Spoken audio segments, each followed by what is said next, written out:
महाराष्ट्र पर्व न्यूज, बातमी सर्वांच्या विश्वासाची. माध्यमातूनच आम्ही बघणार, पण हे बोलून चालणार नाही. त्याच्यासाठी पक्ष संघटना ही मजबूत करायला लागेल. या ठिकाणी प्रत्येक बूथ वाईज, आता तुमचे जेवढे मतदान आहे ते मतदान वाईज, बूथ वाईज आपल्याला या ठिकाणी शिवदूत आपल्याला नेमायला लागतील, वेगवेगळ्या पद्धतीने आपल्याला कार्यकर्ते नेमायला लागतील. या सर्व गोष्टी करायला. आता तर तुम्हाला मी बापूंनी बोललो, आता तेव्हा पण मी भाषणात बोललो, या तालुक्यातून 45,000 फॉर्म भरले गेले माझी मुख्यमंत्री लाडकी बहीण योजना अंतर्गत. आता 12वी झालेल्या विद्यार्थ्यांना 6,000 रुपये, ग्रॅज्युएशन झालेल्या लोकांना सुद्धा, मुलांना सुद्धा नोकरी नसेल तर त्यांना सुद्धा 8,000 रुपये. म्हणजे बहिणींसाठी नाही, साहेबांनी भावांसाठी सुद्धा नियोजन करून दिलेले. हे कोणाच्या जीवावर करतायत? मुख्यमंत्री एकनाथ शिंदे साहेब कोणाच्या जीवावर करतायत? हे असणारे एकनिष्ठ बापूसारखे असणाऱ्या आमदारांच्या जीवावर हे करतायत. त्यांना माहिती आहे. आणि कोणी आपल्याला आज 40 आहेत, आज आपल्या पक्षाचे 40 आमदार आहेत. उद्या येणाऱ्या या विधानसभेमध्ये 40चे 80 आमदार आपल्याला करायचे. त्याच्यासाठी इथंच काय, सांगोला तालुकाच नाही तर आपल्याला पूर्णपणे या सोलापूर जिल्ह्यामध्ये, आपल्याला या सोलापूर जिल्ह्यामध्ये प्रत्येक तालुक्यामध्ये आपले महायुतीचे जास्तीत जास्त आमदार आपल्याला निवडून आणायचे. या ठिकाणी कोणी काही बोलेल त्याच्यावर लक्ष देऊ नका. शेवटी चांगलं असेल तरी त्याला वाईट बोलणाऱ्याची विरोधकांची सवय असते. वाईट असेल तरी वाईट बोलणारा विरोधक बोलणारच आहे. त्याच्यावर लक्ष द्यायचं काही कारण नाही. आपला ध्येय, आपला उद्दिष्ट तुम्ही लक्षात ठेवा. तुमचं ध्येय काय की या ठिकाणी परत बापूंना निवडून आणायचं आहे. तुमच्या सर्वांचं ध्येय, म्हणजे भाषणामध्ये सर्वांचं बोललं. तुमचं ध्येय काय? उद्या बापूला आमदाराचं आमदार करण्याचं तुमचं ध्येय आहे. मग हे ध्येय तुमच्या हे मनगटामध्ये तुमच्या ताकद ठेवून तुम्ही सर्वजण पक्ष जर मोठा केला, पक्षाची ताकद वाढवली आणि बापूंना भरघोस मताने तुम्ही निवडून आणला तर मला वाटलं या ध्येयापासून तुम्हाला कोणी वंचित करू शकणार नाही. पूर्णपणे तुम्हाला मुख्यमंत्री ताकद देतील, बापूंना पण पूर्णपणे ताकद देतील. आणि या ठिकाणी आज मी आल्यानंतर सकाळचा कार्यक्रम पाहिला, आता इथला कार्यकर्त्यांचा मेळावा पाहिला. कारण कार्यक्रम ज्याच्याकडे, ज्या नेत्याकडे, ज्या कार्यकर्त्याकडे, ज्या आमदाराकडे कार्यकर्त्यांची संख्या जास्त असते, ताकद जास्त असते, त्याला कोणी हरवू शकत नाही. ही सर्व ताकद बापूंची ताकद तुम्ही आहे. सर्व तुम्ही बापूंचं बळ हे तुम्ही आहात. आणि तुम्ही सर्वजण या ठिकाणी शिवसेनेच्या पाठीशी उभे असणारे सर्वजण शिवसैनिक आहात. आणि एक तुम्ही या ठिकाणी मुख्यमंत्री शिंदे साहेबांची तुम्ही पूर्णपणे ताकद वाढवता. म्हणून तुम्हाला माझी विनंती, या ठिकाणी सर्व पदाधिकाऱ्यांना विनंती आहे, पदाधिकाऱ्यांनी आपला एक संघ राहावा, एक ताकद आपली, एक मूठ आपली एकत्रपणे ठेवावी. आणि उद्या येणाऱ्या या सांगोला विधानसभा मतदारसंघामध्ये आपला शिवसेनेचा उमेदवार भरघोस मताने निवडून आणण्यासाठी तुम्ही सर्वजण वचनबद्ध व्हा, कटिबद्ध व्हा. आणि तरच आपण या ठिकाणी हे 5.5 नाही, आपण 50,000च्या वरची स्वप्न, आपण लीडचं स्वप्न पाहायला पाहिजे. आणि हे स्वप्न आपल्याला साकार करायचं असेल, उद्या बापूंच्या माध्यमातून तुम्हाला बापूंचं स्वप्न साकार करायचं असेल तर तुम्हाला सर्वांना ताकदीने लढायला लागेल, ताकदीने एकजूट व्हायला लागेल, एक करायला लागेल. या ठिकाणी आपण बघतोय आपला पक्ष कोण गद्दार बोलतो, बापू त्याच्यावर वेगवेगळे उदाहरणं देतात. बापू तर काय मला तर 50 खोक्यावरनं बापूचे यूट्यूबवरचे कधी रील बघतो आम्ही, याच्यावरती संपूर्ण कार्यक्रमामध्ये कधी पाहतो. बापू तर सांगतो की मी तर असं 2,500 करोड, 250 करोडची अशी मी शेतीची पूर्णपणे अशी फेकून दिली. बापूची ती स्टाईल आहे, असं मी फेकून दिलं बापूचा. अरे असा तुमचा नेता आहे, मग तुम्हाला घाबरायचं काय कारण?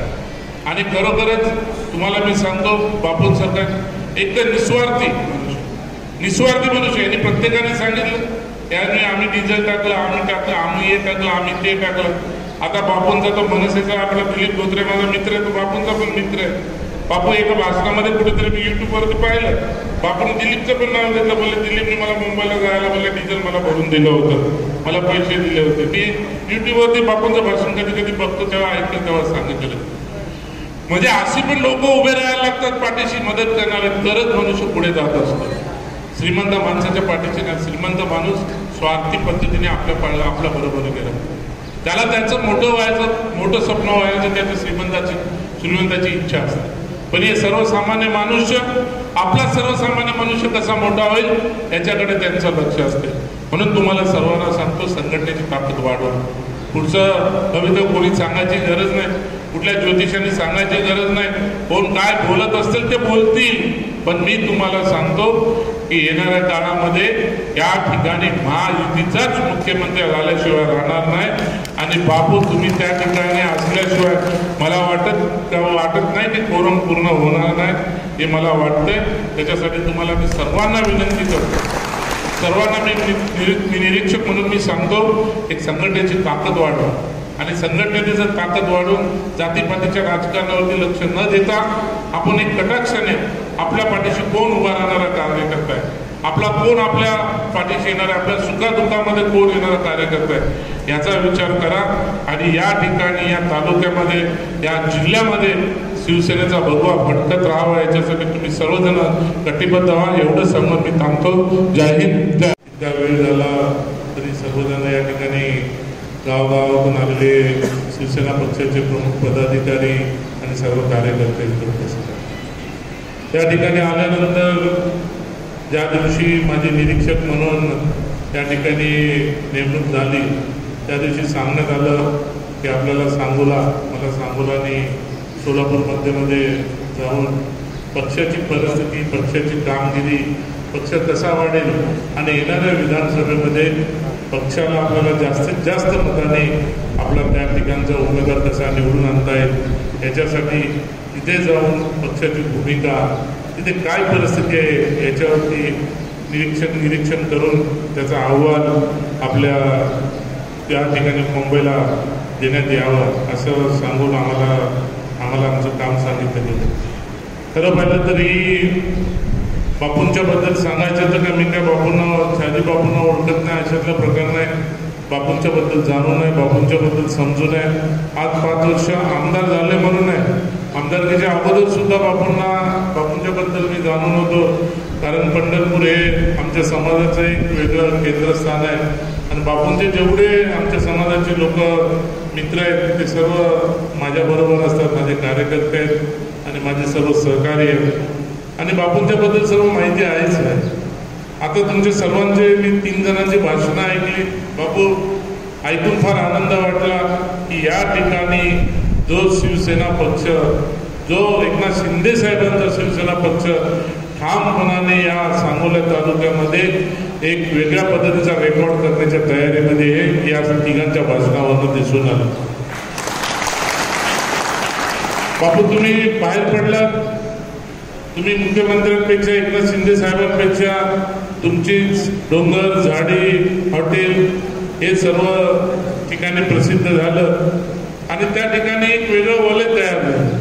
तुम्ही 40 ते 50 आमदार तर त्या ठिकाणी होतात, पण त्या 40-50 आमदारामध्ये बापूचं एक वेगळं इम्प्रेशन तिकडे पडलं, एक सेलिब्रिटी सारखं एक वेगळं त्या ठिकाणी नाव बापूंचं तयार झालं.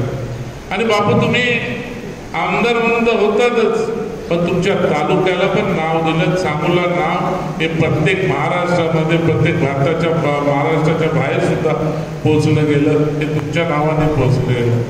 आणि खरं पाहिलं तर निवडून आल्यानंतर स्वतःची प्रॉपर्टी, स्वतःचं हे करण्यापेक्षा कार्यकर्ता आपला सक्षम कसा होईल हे बघण्यासाठी तुम्ही पावलं उचलली, हे फार महत्त्वाचं आहे. मी बापूंशी बोलत असताना बापूंनी मला सांगितलं, बापू आपल्याला या ठिकाणी सर्वांची इच्छा आहे. आता काही लोक बोलून गेली, बापूंना काहींनी सांगितलं की बापूंना आम्हाला नामदार बघायचे, म्हणजे मंत्री बघण्याची आमची इच्छा आहे आणि 100% ती पूर्ण होऊ शकते आणि होईल सुद्धा. हे दुनियेने मी सांगायची काही गरज नाही, पण हे बोलून चालणार नाही आपल्याला, हे बोलून चालणार नाही. कारण आता आपल्याला खासदारकीच्या वेळेस बापूंची आणि काही कार्यकर्त्यांची मी चर्चा करत असताना आपल्याला 5-5.5 हजाराचा आपल्या तालुक्यामध्ये आपल्याला लीड आहे आणि आपण विधानसभेची आपण तयारी करतो. बापूंना आपण मंत्री करण्याचे आपण स्वप्न बघतोय, तर 5,000चे 50,000च्या वर आपल्याला लीड भेटायला पाहिजे. त्याच्यासाठी तुम्ही प्रयत्न केला. खरोखरच तुम्हाला बापूला नामदार करा असे वाटतंय, आमदाराचा नामदार व्हायला पाहिजे, तर बापूंचा एक रेकॉर्ड ब्रेक या सांगोल्यातून तुम्ही रेकॉर्ड ब्रेक मताने बापूला निवडून आणायला पाहिजे. खरं पाहिलं तर उमेदवार काय मी ठरवणारं कोणी नाही, उमेदवार ठरवणारे आपले मुख्यमंत्री आहेत. पण सांगोला हा आपला वेगळा आहे आणि याच्यासाठी प्रत्येकाने बूथवर जाऊन काम करायला पाहिजे, बूथवर जाऊन काम करायला पाहिजे. बापूंना विचारलं आपल्या सरपंच किती आहेत, आपल्या पंचायत समिती पंचायत किती आहेत, आपले वेगवेगळे पदाधिकारी किती आहेत. बापूंनी सांगितलं मोठ्या जेवढ्या आपल्या ग्रामपंचायती आहेत त्या सर्व ग्रामपंचायती आपल्या ताब्यामध्ये. मग याच्या पलीकडे आपल्याला काय पाहिजे. आणि बापूने या ठिकाणी मला वाटतं बापू काहीतरी 700 मतांनी बापू निवडून आले असतील. बापू 700 मताने निवडून आले, पण या ठिकाणी या 700 मताचा चमत्कार बापूंनी 7,000 करोड मध्ये करून दाखवलं. या ठिकाणी 7,000 करोडामध्ये करून दाखवलं. आज तेवढा 7,000 करोडच्या फंड या ठिकाणी या सांगोल्यासाठी घेऊन आले. पाणीदार आमदार म्हणून बापूला बोललं जातं, हे असं फुकट बोललं जातं का ज्या वेळेस 35 वर्षापूर्वी का 30 वर्षापूर्वी विलासरावांनी नारळ फोडला, बापूने सांगितलं विलासरावांनी नारळ फोडलं, त्याच्यानंतर कितीतरी मुख्यमंत्री येऊन गेले, कितीतरी मंत्री या ठिकाणी होऊन गेले, पण या विभागाचा सांगोल्याचा पाणीचा प्रश्न सुटला नाही. पण आज माननीय मुख्यमंत्री एकनाथ शिंदे साहेबांच्या माध्यमातून आज बापूंच्या प्रयत्नातून या ठिकाणी तुमच्या इकडे उजनीचं पाणी येत आहे आणि तुम्हाला त्याचे फंड सुद्धा तिथे दिलेलं आहे. आज मी बापूने सांगताना सांगितलं, आम्ही बोलताना बोललो आज आपल्या या ठिकाणी MIDC यायला पाहिजे. MIDC येणार बोललं तर MIDCला अशी का शेतीवाली सुपीक जमीन तर नाही द्यायला ना. कोण शेतकरी आपली का शेती का कोणी ते देणार नाहीये. डोंगराळ माळरान वगैरे कुठं असेल तर त्या ठिकाणी आपल्याला MIDC ज्या ठिकाणी काय पीक नाही निघत काय निघत नाही त्या ठिकाणी. पण बापू बोलायला लागले, आता मला बोलले शेतीचा भाव कमी झालाय पण माळरानाचा भाव वाढलाय. मी बापू बोला हा असं कसं चमत्कार झालाय. तर बापूने सांगितलं की आता पाणी आल्यामुळे माळरानावरती सुद्धा दगडावरती सुद्धा बापूंच्या सांगण्याप्रमाणे डोंगरावरती सुद्धा हिरवगार व्हायला लागला, तिथं फळं बिळं सर्व काय उत्पन्न घ्यायला लागलं. म्हणजे आता उद्या या सर्व गोष्टी करायच्या असतील तर बापूंना सर्व गोष्टीचं नियोजन करायला लागणार. आणि मी तुम्हाला सांगतो की या ठिकाणी प्रत्येक जण बोललं, वेगवेगळ्या पद्धतीने ते बोलले गेले. कोणीतरी आता बोललं की कुठल्या बाग समोर 3 क्वार्टरचा काही विषय काढला त्यांना 3 क्वार्टरवाल्याला विचारलं गेलं की या ठिकाणी काय काय परिस्थिती आहे. आणि त्यांना विचारण्यापेक्षा सर्वसामान्य जनतेला जरी रस्त्यावर येणाऱ्या जाणाऱ्या जनतेला, स्टँडवरती उभा राहणाऱ्या जनतेला जरी या सांगोला तालुक्याबद्दल विचारला, तो पोट तिटकीने आपुलकीने सांगतो की बापूने आमचा तालुका सुजलाम सुफलाम केला. उद्याचं येणारं भविष्य पण आम्ही बापूंच्या माध्यमातूनच आम्ही बघणार. पण हे बोलून चालणार नाही, त्याच्यासाठी पक्ष संघटना ही मजबूत करायला लागेल. या ठिकाणी प्रत्येक बूथ वाईज आता तुमचे जेवढे मतदान आहे ते मतदान वाईज बूथ वाईज आपल्याला